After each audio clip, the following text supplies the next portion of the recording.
She's going to talk for about 45 minutes or so, and then 15 minutes for questions. So I ask you to stay for the full hour if you don't mind. Often the question and answer sessions are a lot of fun, so please do that. I want to thank Ellen Crayley and Tracy Gotti, who have organized the event. So thanks for all that hard work. Just a few words about Peter Gould. He was born in England in 1932. He's a world-renowned geographer and educator. It turns out that he was evacuated to the United States during the war and ended up spending time at Colgate University. So there's a connection there as a child. He did go back to the UK after the war. He ended up serving in the Navy, 18 months in Malaysia as a second lieutenant in the British Army, not the Navy, the Army. After that experience, he came back to Colgate as an undergraduate student and ended up getting a geography degree at Colgate in 1956. Went on to get a PhD in geography from Northwestern University and spent much of his career doing field work in Africa, worked in Ghana, Tanzania, Uganda, and Kenya, focusing on a range of topics including mental maps, AIDS, and environmental risk. He published 12 books and hundreds of journal articles, so quite prolific. Taught at Penn State for 35 years and then passed away in 2000. So we started this lecture series shortly after he died. It's in its 15th year. We rotate the focus on human geography, nature, society, geography, and physical geography. So human geography this year. And it's in its 15th year. So we're certainly glad to celebrate the life and work of Peter Gould, his connection to Colgate, and also the discipline of geography. So that's what this lecture is all about. And also, it's a nice send-off for our seniors who will be here for a few more weeks, right? So I would like to introduce Nora Gordon, who is a senior in geography, and she is going to introduce more formally our speaker.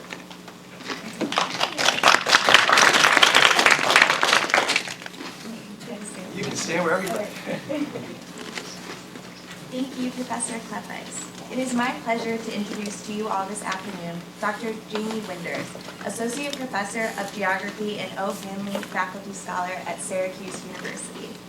Professor Winders is a geographic scholar without the best sense of direction, but only in a navigational sense. Her visionary research has pushed disciplinary boundaries by confronting spatial dimensions of race and expanding contemporary qualitative methods. Professor Winders also offers direction. She's an exceptional scholar that not only produces critical knowledge, but has a passion to catalyze such creation in her students.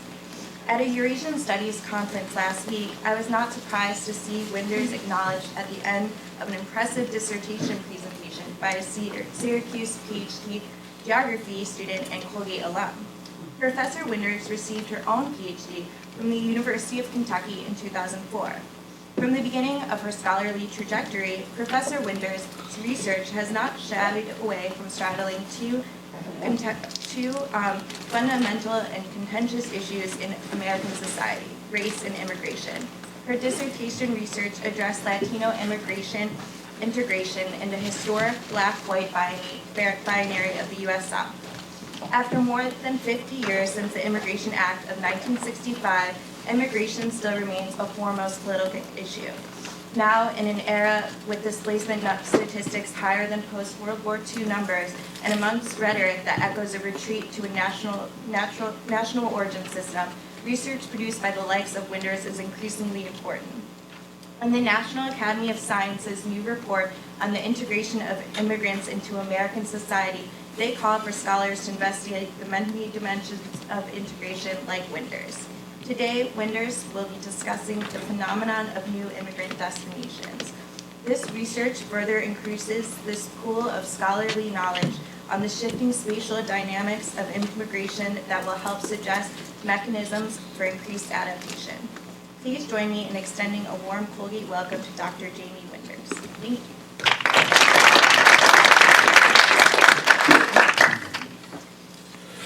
So thanks to Nora for that awesome introduction, and it is true, I have a terrible sense of direction. So Jesse Quinn is doing amazing work in Georgia. Don't ask me to point it out on the map, I'm going to struggle.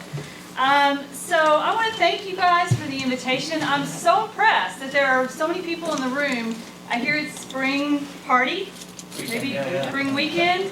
And it's the first day of really good weather in Hamilton as well. So I'm impressed that you're here. I have to say, if I were an undergrad, my attendance might be a little bit dicey. The other connection here is Peter Gould started his academic career, I think, at Syracuse. He was at Syracuse for a few years before he jumped ship and went to Penn State. So this is a real pleasure. Since it's a room full of students, I'm not going to bore you by reading a paper, so I have a clock here that will make sure that I stay on time. So there are a couple of things that I'd like to do in this talk today. The first is, as Nora's already talked about, I'd like to tell you about kind of a new field in migration studies, and that's really the study of new immigrant destinations.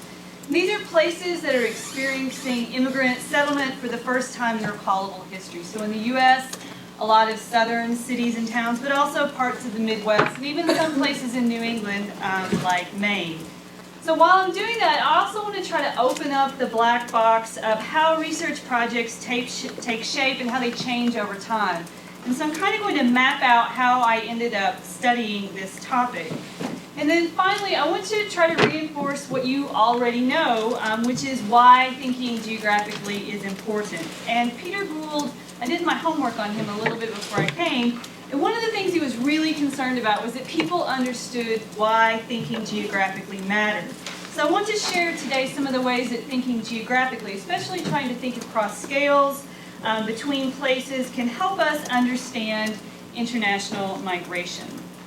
So Peter Gould's interest in geography began with a childhood fascination in maps and atlases. And so for me, the starting point was I was a late bloomer in geography, and it actually started 20 years ago when I was sitting where you are right now as an undergrad. So I got interested in geography as an undergrad when I was thinking about my undergraduate thesis. And my thesis ended up examining the experiences of African American men and women in Lexington, Kentucky in the first half of the 20th century. So this was the era of Jim Crow, of racially segregated businesses and schools.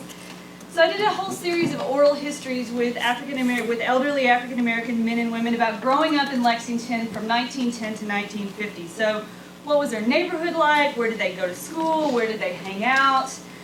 Where did their friends live? What was it like to go downtown? Where did they meet and play with friends? How did they get from one part of the city to another? And so this project was really at root an examination of the relationship between race and place. So how did Lexington's urban landscape and kind of social terrain, how was it shaped in the early 20th century by dominant ideas about racial segregation and racism? But then also, how did African American men and women negotiate and challenge those ideas in the ways that they used and moved through that urban landscape shaped by racism? So I graduated from Kentucky in 1998, and I headed to British Columbia to do a master's degree, and I took my question about race and space with me, but I started to put it in a different context. And this time I was looking at the U.S. South right after the Civil War.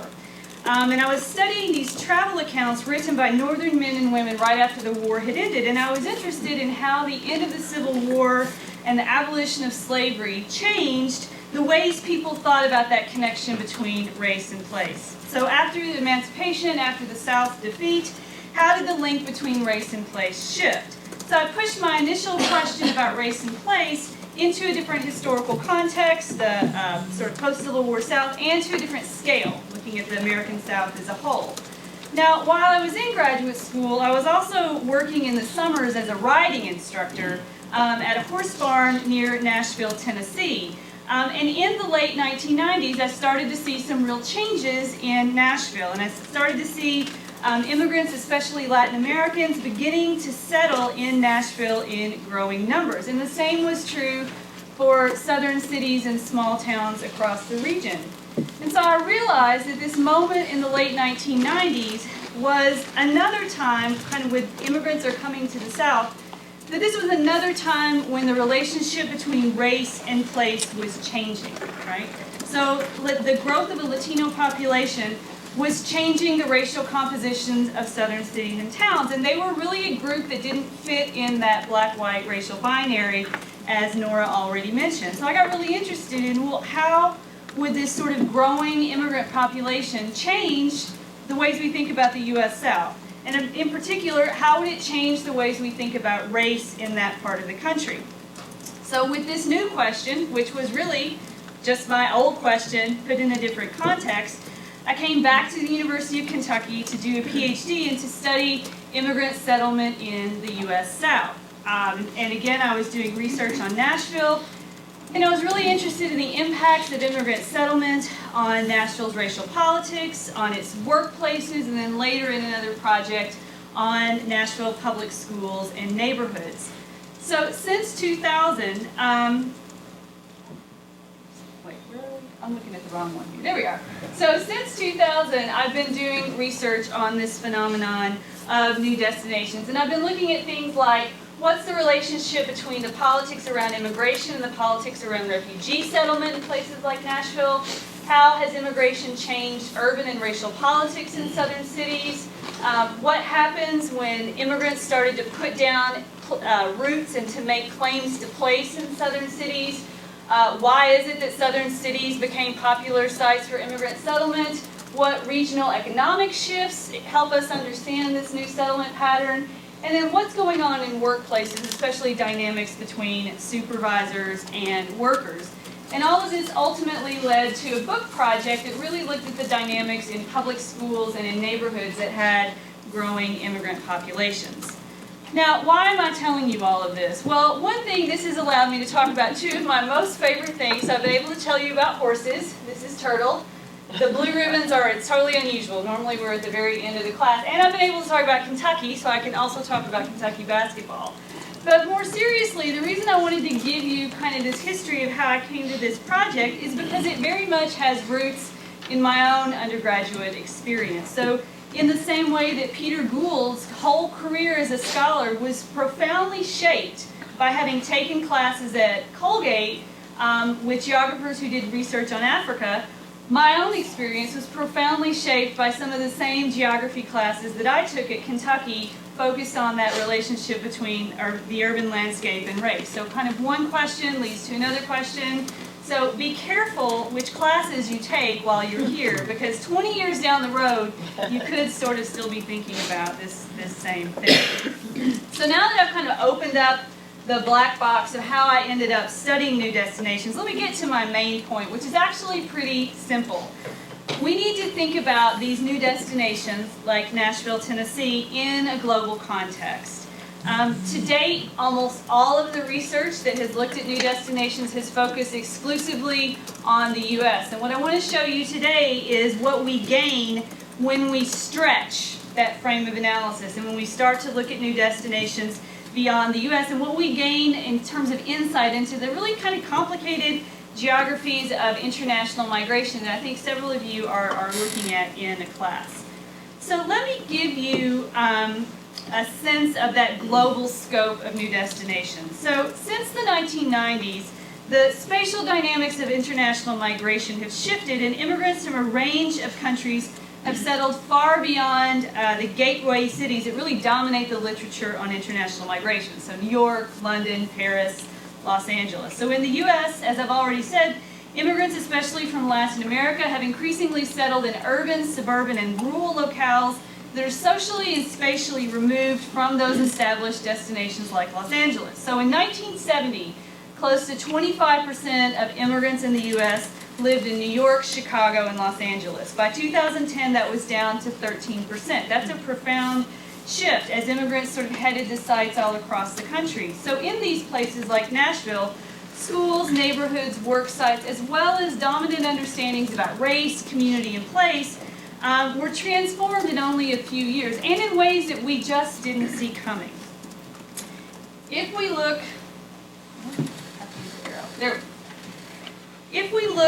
in Europe, we see similar transitions. So across EU 15 countries, more than half the foreign-born population in the 2000s was concentrated in southern Europe, especially Italy, Spain, and Portugal, which traditionally have experienced outmigration. In Britain, more than half of all immigrants who arrived in the late 2000s headed to new destinations in it rather than to places like London.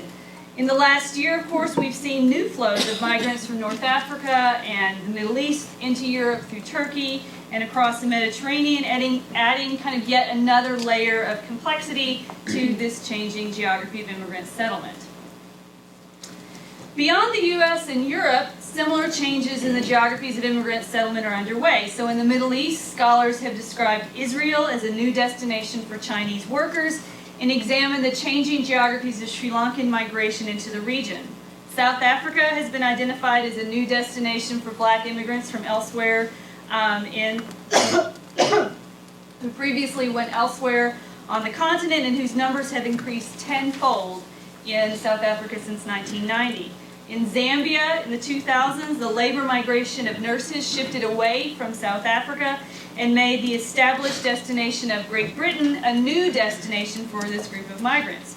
We look off the coast of Madagascar. The island state of Mauritius has become a new destination for Indian and Chinese workers, while China, itself sort of the site of a massive global diaspora, is now a country of new immigration for Nigerians. So while the term new immigrant destination really remains really tightly linked to the U.S., new destinations themselves have gone global in a way that the scholarship on international migration has yet to acknowledge. So how do we start trying to understand this new global reality, right? How do we start to think about the way that the experiences of immigrants in a place, in a new destination in Europe or Africa might compare to the experiences of immigrants in new destinations in the U.S.? What has to change, right, in how we think about immigration if we want to look at these sites in a global context? So to think through some of these questions, I just want to highlight sort of three questions, or think about three things. So how have new destinations been studied? What do we know about them? What do we know about new destinations in different parts of the world? And then think about what we gain by trying to study these new destinations in a global rather than just a national context.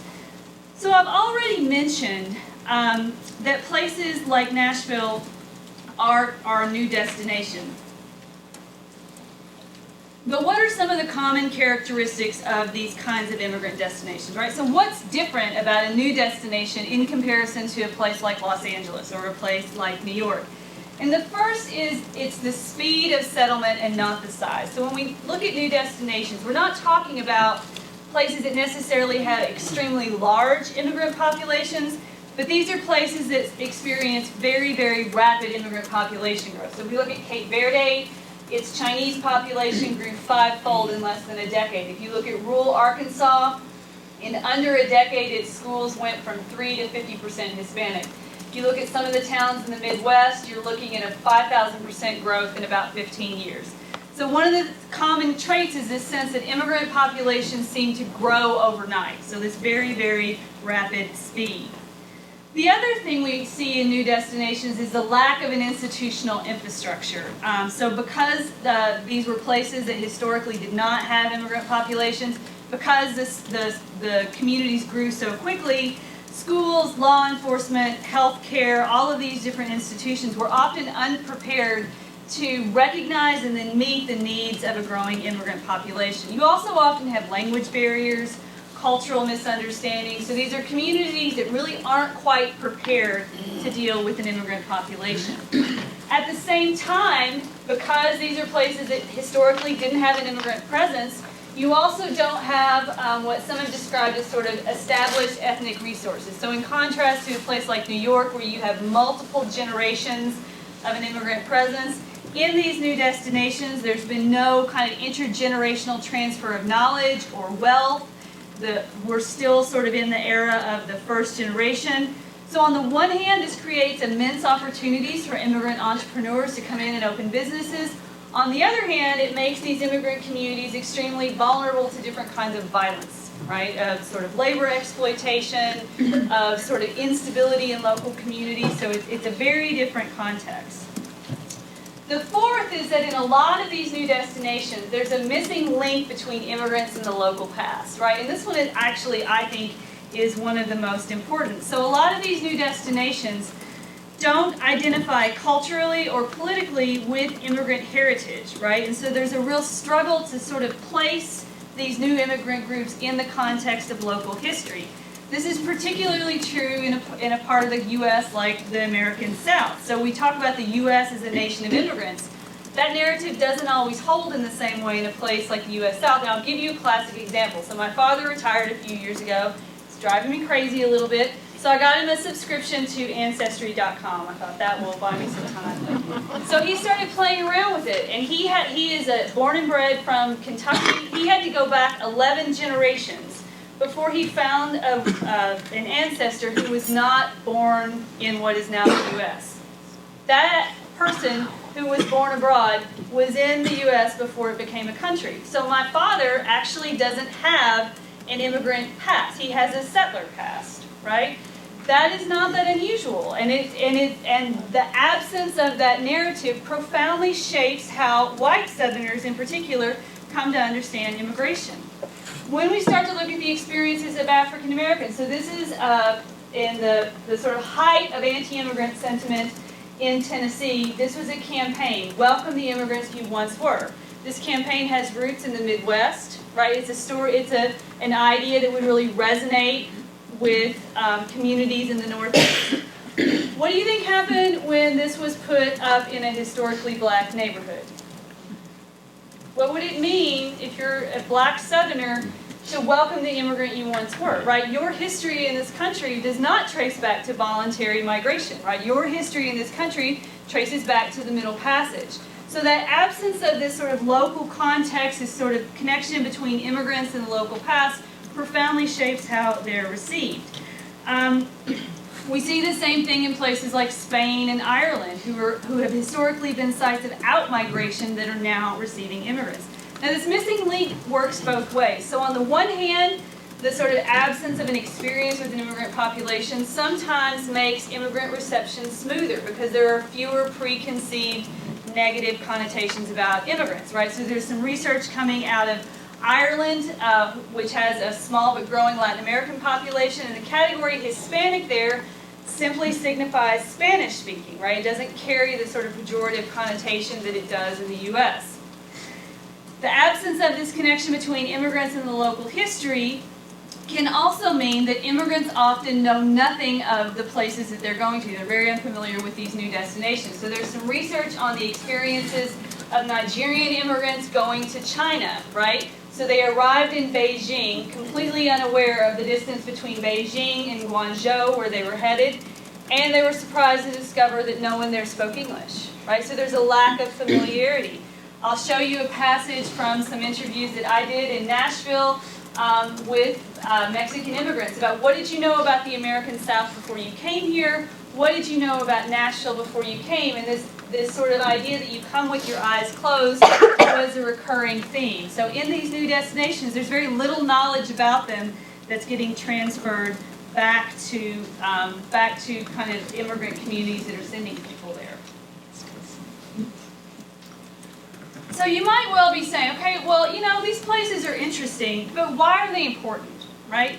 New destinations are not home to large immigrant populations. They're not the site of extensive research. There aren't many of us studying this, and if you're the first, you don't have to be the best, which has kind of been my career motto. You know, and so studying new destinations really kind of goes against the flow of a lot of work in migration. Much of what we think we know about immigration is really based on the study of a handful of cities, LA, Chicago, and New York in particular. Right? So why then do these new destinations matter? Well, as geographers, we know that place matters. That's kind of our mantra. And studying new destinations gives us the opportunity to study exactly how place matters. Right? It lets us examine how place matters, how geography matters, and to think geographically. So one of the primary reasons that we should think seriously about new destinations is they give us the opportunity to examine key aspects of the migration process as they unfold. So I've already told you these are places that don't have a history of immigrant settlement. So every part of the immigration process, arrival, settlement, family reunification, the emergence of the second generation, business creation, political involvement, every one of these steps is a first, right? So studying new destination gives us an opportunity to watch these things unfold in a way that we can't in other places. So new destinations really kind of create these laboratories where processes related to immigrant settlement might be clearer. The other thing is that because of this clarity, new destinations give us the chance to sort of reassess established ideas about international migration. So there's some research that's come out about in studying Mexican communities in rural Arkansas that has pointed to a very, very different pattern of connecting with sending communities than what we've seen in the past. So the model we've seen for a long time in the 90s was this back and forth migration of Mexican migrants going back and forth in this transnational model. What research in Arkansas has found is cost of living is lower, more job security, it's a post 9/11 world, it's harder to cross the border, so immigrants are going there, they're putting down roots and they're bringing their family. And it's a fundamentally different way of maintaining those transnational or translocal connections, right? So studying these dynamics in new destinations makes us rethink what we know about these things. So they really give us an opportunity to assess how context or how place matters and how that shapes outcomes associated with international migration. The other is they create a profoundly different context for immigration policies and politics. In new destinations, debates over immigrant incorporation often take a very different form, and there's actually a pretty well-established literature on this, on studying places like Alabama, anti-immigrant laws in Georgia, Hazleton, Pennsylvania, a little bit closer to home. And one of the things we've seen is despite the fact that new destinations have almost no experience with immigration, they have become epicenters in the national debate over immigration, right? So they are really game changers, and this started about 10 years ago. Alabama, Georgia, these new destinations have set the tone on sort of anti-immigrant rhetoric, which has kind of been scaled up even more in the latest round of the presidential debates. Okay.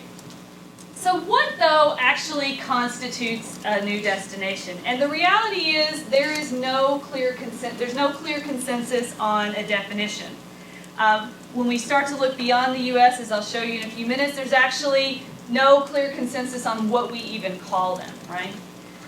In the U.S., often everything other than an established destination like New York City or Chicago is sometimes called a new destination.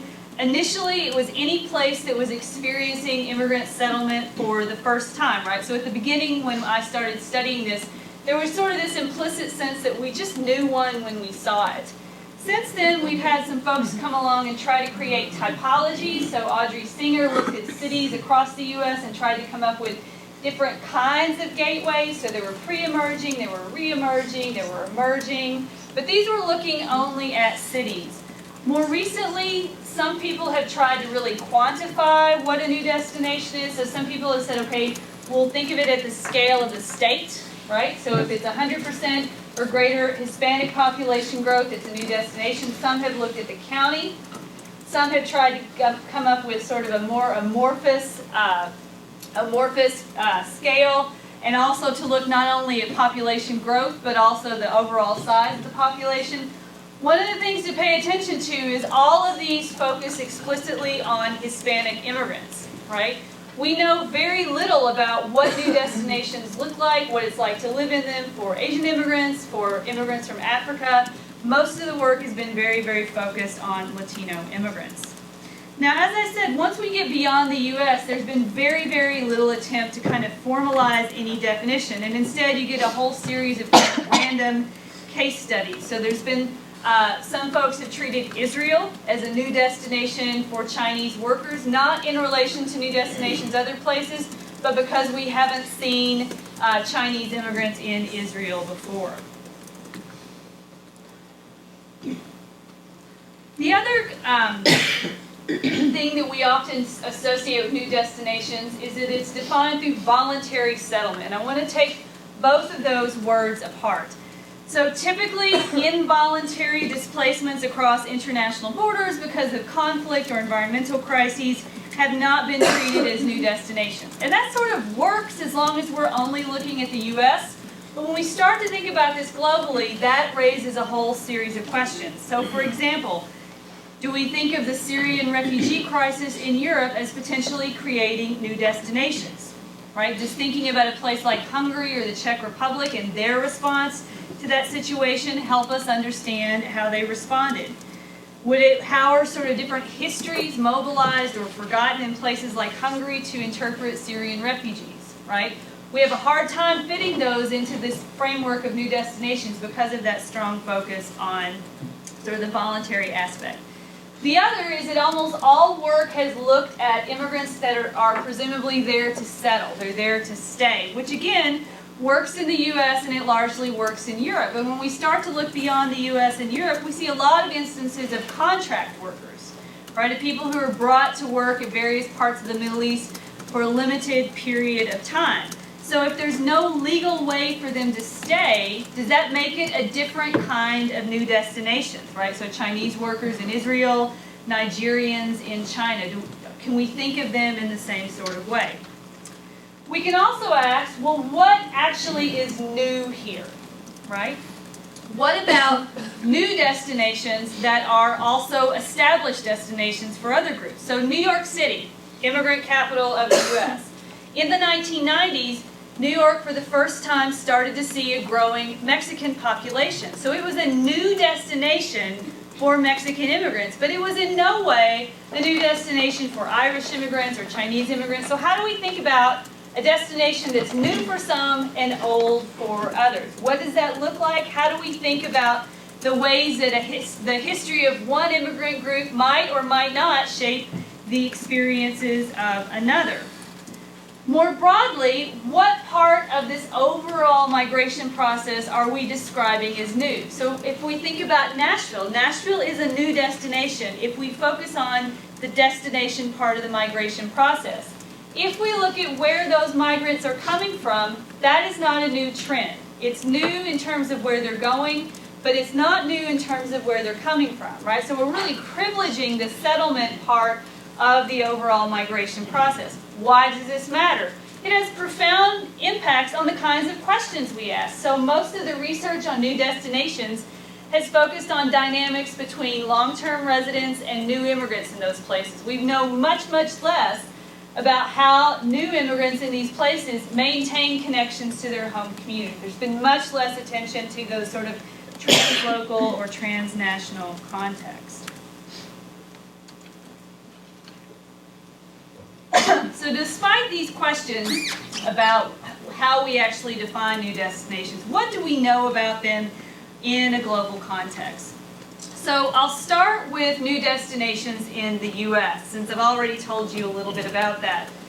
The literature on new destinations at this point is about 10 years old, and it's gone from being kind of a novel topic to kind of an established part of the study of immigrant settlement in the U.S. Now, I use the word novel on purpose as a very bad pun, because in fact, one of the very first publications on immigrants in the South was a mystery novel set in Nashville's Latino community. So one of the first sort of attempts to describe this community came as a novel. But now, as you can see, the literature has grown quite a bit. It's interdisciplinary. We're beginning to see comparative work. It's much more robust. There's established qualitative and quantitative work. So the literature has really, really grown. Now, the U.S. has been, as I said before, the geographic site of nearly every study of new destinations. And most of that work has focused on new destinations within the U.S., states, counties, or local communities. And that's important. We'll come back to that in a few minutes. There's been significant focus on the U.S. South, a smaller body of work on the Midwest, and a very little bit on new destinations in New England. Now, one of the interesting things about new destinations in the U.S. is you see rural, urban, and suburban new destinations. And the suburban part is largely because of what cities are new destinations. So many of them are Sunbelt cities like Atlanta and Nashville, which have these sort of sprawling suburbs. And so in contrast to that Chicago school model of immigrants come to the city and they move out to the suburbs, what we're seeing is immigrants settling first in the suburbs. And that's a very different context of reception from what we historically think about immigration. If we move into the context of Europe, we see a very different pattern. Now, there's not yet an identifiable literature on new destinations in Europe, but there's that same sense of sort of a sea change in immigration patterns. There also, though, are some key differences, right? So, whereas in the U.S., most studies are looking at cities or states or communities, almost all work on new destinations in Europe focus at the scale of the country, right? City data versus national data. You're good geographers, so you can already start to see the challenges of trying to work across these two very different kinds of studies. The other difference that we see is there's no sort of uniform terminology. So these places are talk about new immigration, emerging immigration, immature immigration, young immigration. They haven't yet sort of settled on how to describe this trend. Now, one of the interesting things is when we look at this sort of new immigration in Europe, one of the key defining traits is the absence of a colonial connection between the new immigrants going to these places and the destinations, right? So in a European context, migration trends have been profoundly shaped by these kind of lingering colonial geographies. So if you look at Britain, you had a lot of guest workers coming from Pakistan, you had folks coming from the Caribbean sort of following these colonial lines. In places that formerly were British colonial holdings, when they reach independence, they start to send people, and you see the same thing with France. You see the same thing, why there are Brazilians in Portugal, why there are a lot of Latin Americans in Spain. When we start to talk about this new migration, those colonial connections are largely absent. So from the 1990s on, we see these new migration trends that don't kind of trace back to those colonial connections. So if we look at Portugal, Portugal reached positive net migration for the first time in 1993. More people were going to Portugal than were leaving Portugal. By 2000s, immigrants from the Ukraine and Moldova were outnumbering immigrants from Brazil. In Italy, most immigrants now come from Eastern Europe, China, the Philippines, and India. Now, because prior to the 1990s, those colonial connections shaped migration patterns into Europe, their absence in this new migration raises key questions. So how will new immigrants in these European countries find their place in a social context that is really shaped by these colonial histories that don't include them but that impact their reception?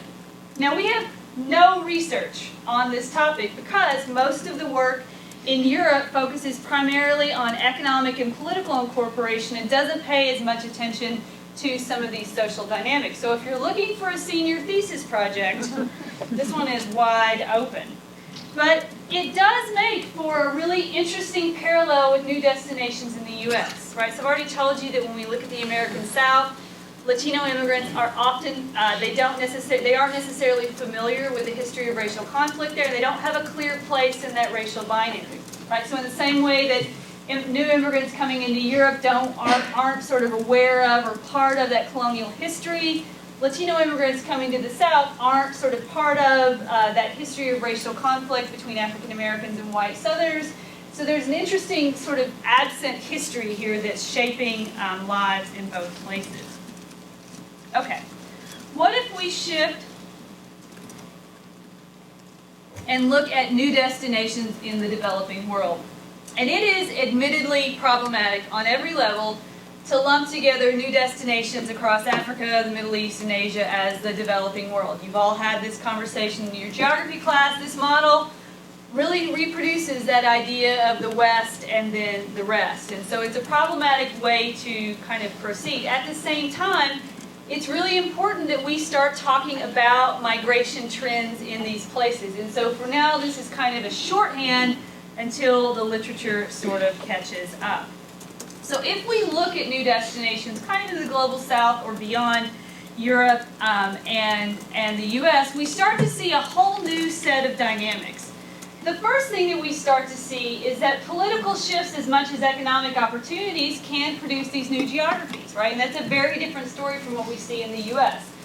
So if we look at that connection between China and Israel, so really prior to the 1990s, there was almost no contact between China and Israel It had its roots in the Cold War as well as in the sort of emergence of the PRC in 1948.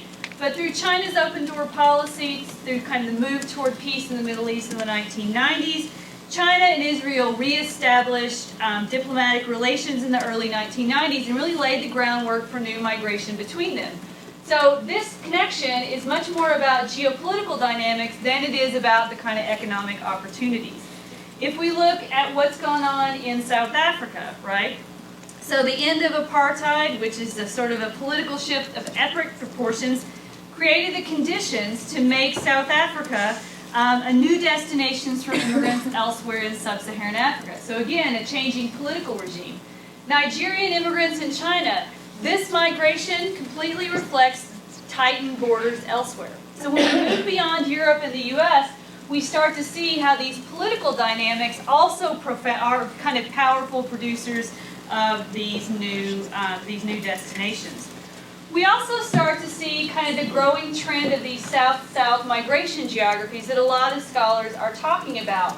And when we start to look at sort of migration trends that don't move into the global north, we start to really have to pay attention to the centrality of things like contract labor, the role of labor recruitment, to export processing zones, a whole series of factors that aren't present in the US or Europe. And so it creates this very different context and structure of reception, right? It makes us rethink how we understand some of these trends.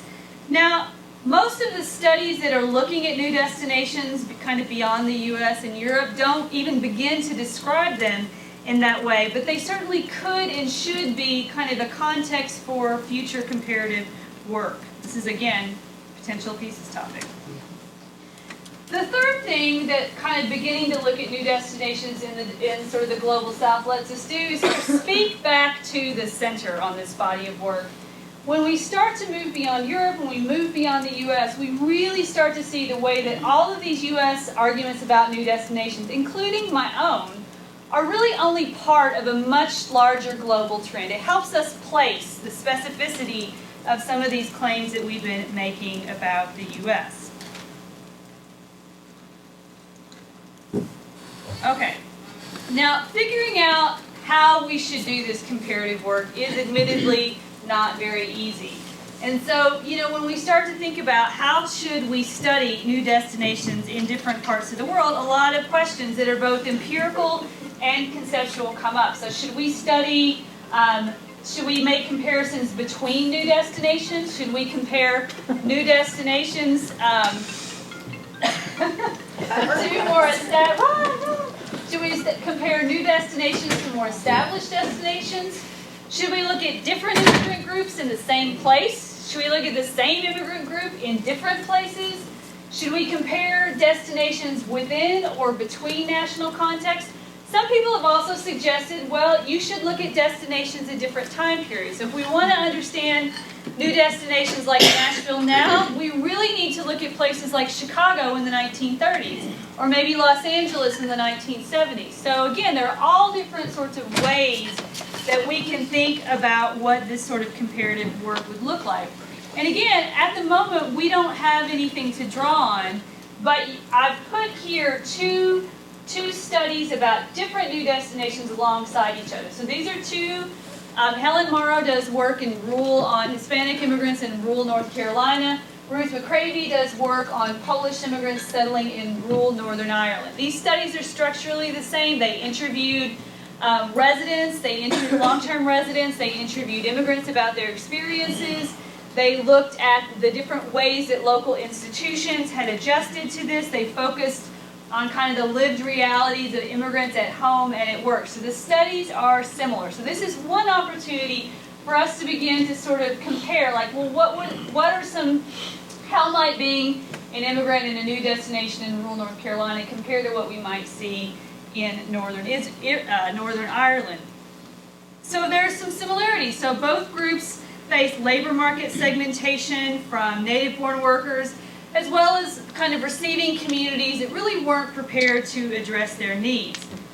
Where you see key differences is how that local past shaped their experiences. So Helen Morrow found that in rural North Carolina, past histories of these internal tensions around race indirectly impacted immigrants. It didn't have a profound effect on their daily lives, but it shaped especially the way they were treated by service providers.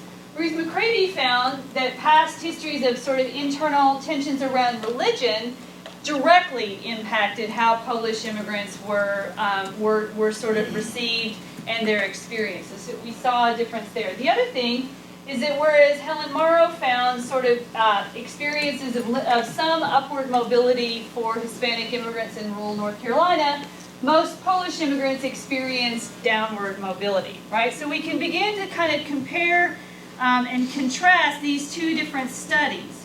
Now, these similarities and differences that I've pointed to really just kind of scrape the surface of what comparing new destinations can show. And obviously what it means to be Polish or Lithuanian in rural Northern Ireland is very different from what it means to be Hispanic in rural North Carolina. They're not the same. Their experiences of racialization aren't the same.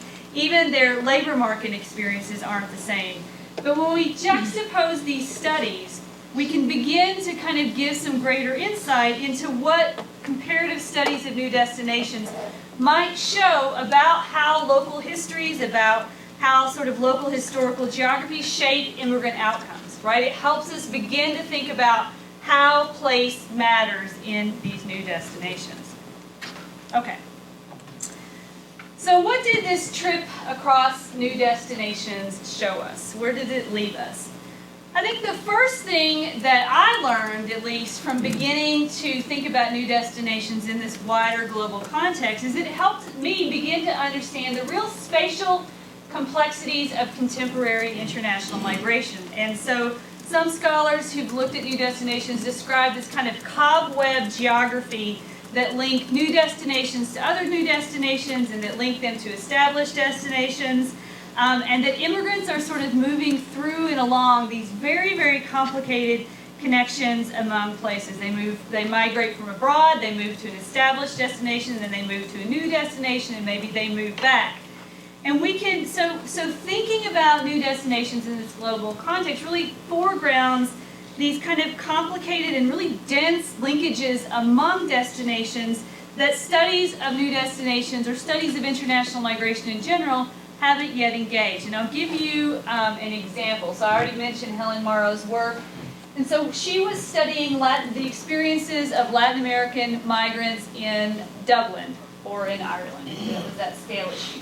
And one of the things that she found is that respondents appeared to be flowing in more complex and multi-stranded ways, to be maintaining these multi-stranded relationships with Latin American migrants across various receiving countries. They themselves had moved from place to place. They had friends who had moved to place. It was part of this very dense kind of cobweb geography.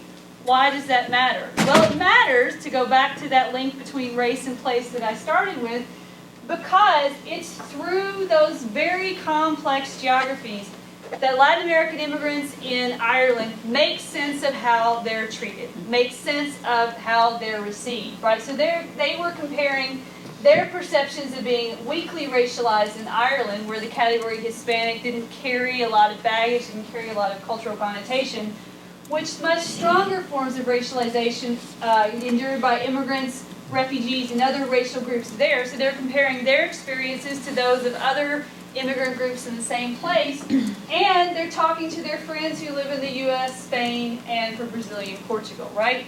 So when we start to think about new destinations in a global context, when we move beyond these gateway cities where so much work is focused, we really start to see these complex connections. The second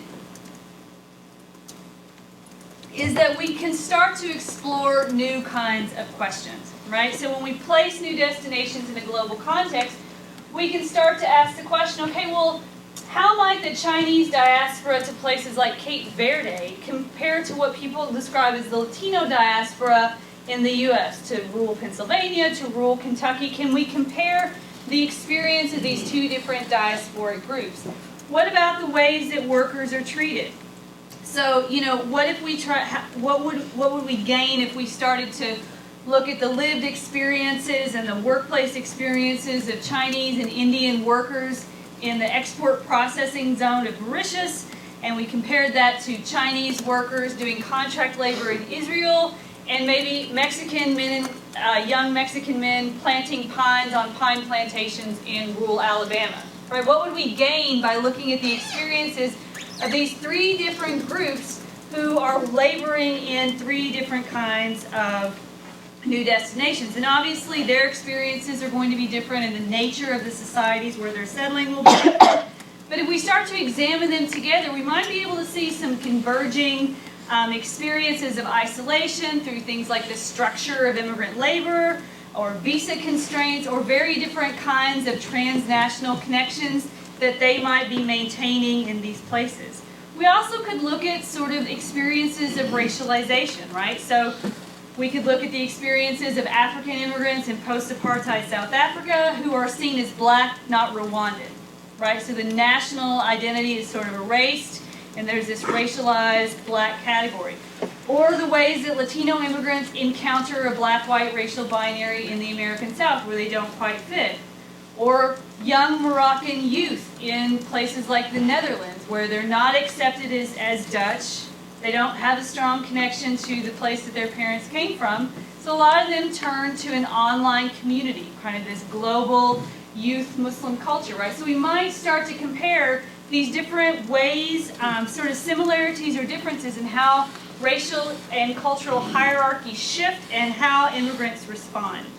Now, admittedly, this kind of work, it forces us to stretch, right? It raises new challenges in how we might do this work. And so one of the things we have to think about is, well, how far can you stretch this idea of new destinations before it encompasses anything and everything, right? How far can we stretch it before it becomes so analytically loose it doesn't tell you anything, like the word culture or globalization or all the other favorite things geographers talk about. The other thing, of course, is how long are these places new destinations, right? So in a lot of the places I study, the second generation is coming of age. Atlanta now has a third generation of Latino immigrants. So is that still a new destination? And if it's not, what is it? And again, we don't have an answer to that, but as these places age out, do we have to think about them in a different way? And the final point I would raise is that when we start to think about new destinations in a global context, it really points to some ways we need to rethink how we study international migration. So on a very basic level, we need more attention to a wider range of new destinations, especially outside the US and Europe. And that means empirical field work in a wider range of places. It means learning how to think these comparisons, how to think across places, how to make my research link up to what someone else is doing. And all of this, of course, means learning to think geographically, which, just to kind of come full circle, was something that we know was very close to Peter Gould's heart, right? It means we have to think about the relationship between the where of our study of immigration and the what of the arguments we make, right? It means understanding, which geographers do, why a literature based solely on the U.S. is an impoverished way to think about the kind of global complexities of migration. And I think one of the interesting things is Peter Gould really took that kind of commitment to thinking in a global context to heart in a lot of the work he did on development and on disease. He was very committed to global collaboration, to working with scholars in different places.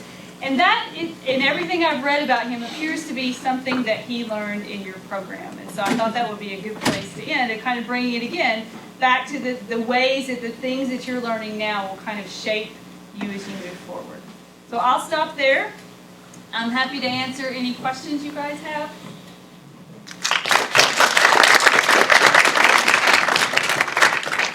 Questions for Professor Winters?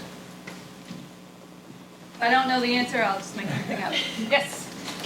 You briefly mentioned the term translocal, and I've only ever heard of transnational, so I'm wondering if you could kind of give a bit of comparison with the term. Yeah, so the term transnational, that became a really hot term in the 90s, and we used it to describe basically the ways that, in contrast to how we often think about immigration, if it's the model of I got on a boat and I went across the ocean and now I'm here and I never look back, which wasn't actually historically accurate in the first place, to think about the ways that immigrants maintain connections to the places they're settling and their home. And so transnationalism, the idea that this was working across across national boundaries.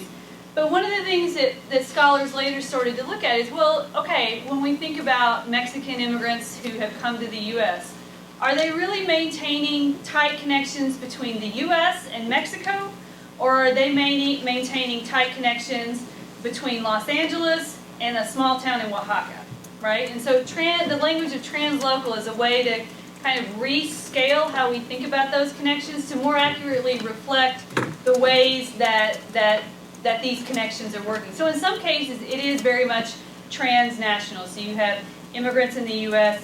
Financially contributing to national political campaigns. So it really is about a nation-to-nation connection. But if we think about like how remittances flow, the money that immigrants send back, the kinds of social connections they maintain to family members and friends, it often is much more of kind of a translocal connection, that it's more about the community they've settled in and the community they've left, rather than the national context they've settled in and the national context they've left. Does that make sense? Thank you. I don't know if I'm going to articulate this right, but kind of focusing in on American IDs, what would you say like the catalyst is to have those people move in there? It's not, I'm sure it's not random. So that's a great question, and it's different in different parts of the country, but if we look at the South, it was sort of the perfect storm of a bunch of different factors. So how many of you were born in the late 90s? So old, devastating. So in the mid to late 1990s, the labor markets in a lot of southern cities were extremely tight. You had a lot, I talked about that sprawl, so there was a lot of residential construction going on. Places like Nashville and Atlanta had a growing service economy. The 1996 Olympics, for example, were in Atlanta, so there was massive construction going on. So you had an economic draw. At the same time, the Immigration Reform and Control Act of 1986 regularized the status of a big group of Mexican immigrants, so they were given legal status, and with that legal status, it meant that you didn't necessarily have to stay in a neighborhood in Southern California where your presence would be sort of cloaked, right? If you had legal status, you then had the mobility to move into a neighborhood or a city where you were going to be much more visible. So IRCA sort of freed up a lot of workers coming out of Southern California. In the 90s, Southern California took a really nasty anti-immigrant turn. Its economy's cooled. Same thing happened in Texas. So there was sort of a push factor out of kind of the Southwest at the same time that there were jobs available and kind of growing very, very strong economies. Cost of living was lower in these places as well, and so that was a draw. And then if you talk to a lot of Latino immigrants, it was also a desire to find a kind of a quote, safer or a slower paced place to raise children. If we look at rural areas, it's a different dynamic. One of the things we see kind of in the 90s is the consolidation of meat processing, so Pilgrims, whatever, and I'm blanking on the chicken things that we eat. But a lot of these companies really consolidated, and we started to see the establishment of very big chicken processing plants, especially in rural towns and especially in the South where their right to work is very weak, organized labor. And that drew a lot of immigrant labor. So in my hometown, for example, in the 90s, a chicken plant came in, and very, very quickly, that Mayfield, I think I actually showed it to you, started to have a very substantial immigrant population. So it's kind of all of those factors coming together. Okay, so given that it's hard to come to a consensus on what an NID actually is or what you're even going to call it, how would you go about collaborating with other scholars like around the world to get this global context, or would you sort of like do it yourself or like among Americans and just like do studies in different places? Yeah, no, this is a great question, right? So this is kind of a moment of rehearsing the gap. If I'm trying to say this is what we should do, but I don't actually have a definite idea of what that would look like.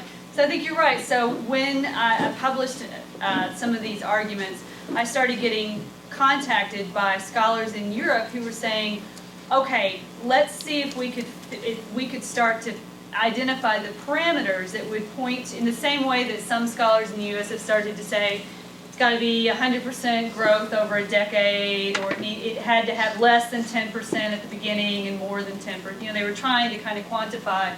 That kind of conversation is beginning in Europe. But the challenge is we're looking at studies that work on different scales, right? So how do you compare a study of Spain to a study of Nashville? Or how do you compare a study of political incorporation in Italy to the experiences of construction workers in Atlanta? So I think some of it could be kind of collaborating with scholars who are already just sort of pairing up studies kind of in the way I did with that study of North Carolina and Ireland. I think it also is going to depend on scholars in Europe starting to kick this idea around to see if it gives them any traction, right? Because to date, almost all of the work is focused on the U.S. So I think it could kind of go both ways. I didn't fully answer your question. Yes. Actually, I want to piggyback on what Sarah asked. I'm just wondering, I mean, I was going to ask a question about methodology and what this is pointing to in methodology, but I think what you've just described, Jamie, is in terms of conversations with European scholars, they, of course, with the MAFE project, there is so much interest in, and this is in looking at African European migration in multi-sited places and really working to develop representative samples to trace people and connect people and communities. And that might be an interesting way to connect the NID work to where the engine of migration work is right now in Europe. That might be an interesting conversation. Well, I think in the interest of time, I skipped this. So this was a conference, just to get to your question about how do you do this. So in 2013, I went to a conference at Trinity, and half of us were U.S. scholars who studied U.S. new destinations, and half were European. And we spent 3 days together, and it was like two ships passing in the night. We could never find any way to do that kind of work because we simply weren't speaking the same language. So they were working primarily with national scale data, primarily quantitative. Most of us were working with individual qualitative studies at different levels. Some were finished, some were in progress. And so I think it's a huge challenge. But part of what it means is that American scholars of immigration in a U.S. context have to be more modest, right? We have to do the heavy work of reaching out because so much of the literature is based on the U.S. that you can build an entire career doing nothing but studying the U.S. and you'll be fine. But that really only gives us sort of one slice into this much bigger context. So some of it is we have to, American-based scholars kind of have to stretch and reach outside our comfort zone. Yes? Yeah, kind of going off that, why is kind of a, I don't know if you're doing into this, but why is there such a trend for European scholars to focus on the national rather than the U.S. working at a more local? So I'll riff on this one for a little bit, and Ellen can add to it if she has other insight. So some of it has to do, some of it is about it's difficult to start to think about national data in the U.S. That's a lot of things to work with. Some of it is scale countries.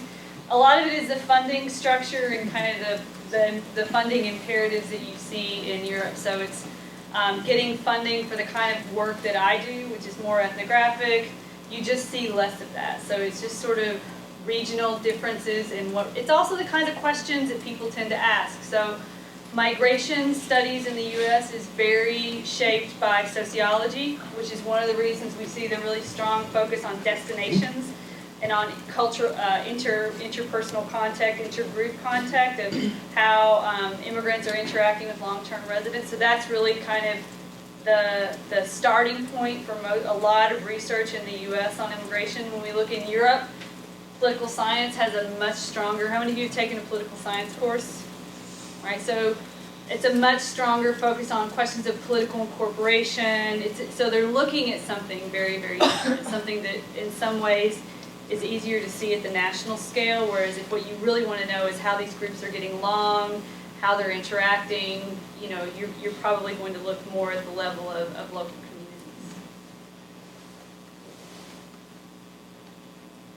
I'm curious, you said that there are a lot of Nigerians going to China, and I'm wondering what is the impetus for that?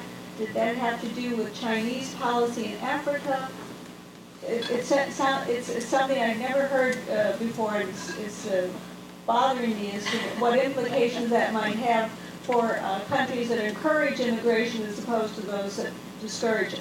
So there's not a lot of research on that topic. There's a handful of studies on it. What I learned from reading other people's work on it is that that stream in particular reflects closing doors elsewhere. So there's always been a strong kind of out-migration of sort of Nigerian entrepreneurs coming out, heading especially to the U.S. and to Europe.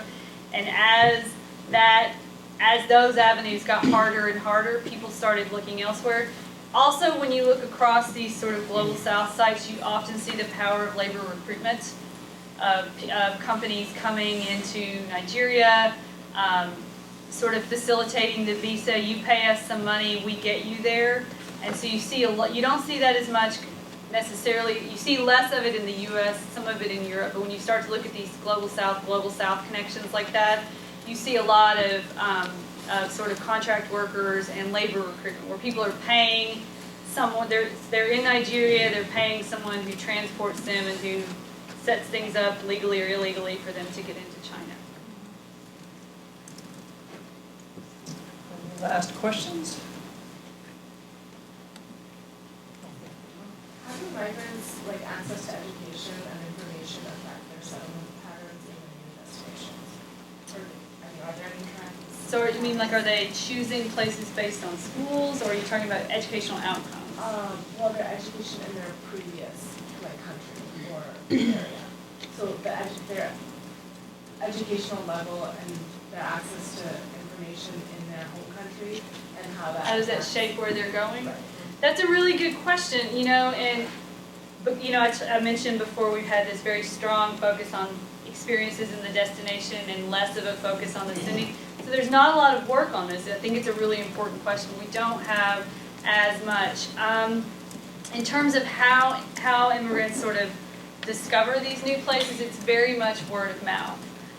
It's sort of one person goes, but in a lot of the smaller towns, there was also, again, there was some labor recruitment. So in these rural areas, you did have employers going into southern Mexico and saying, hey, we've got these jobs. If you show up at the plant, we will hire you.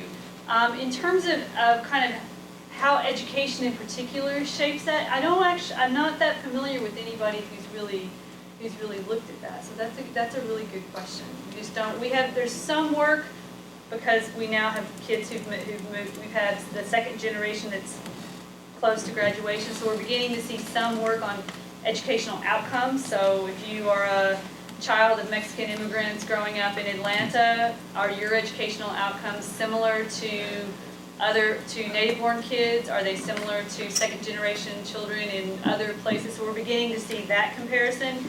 We've had much less attention to this in communities. You'll have to bring me back in 20 years when you guys come back, right? 20 years, I want to be in Florida on a horse farm.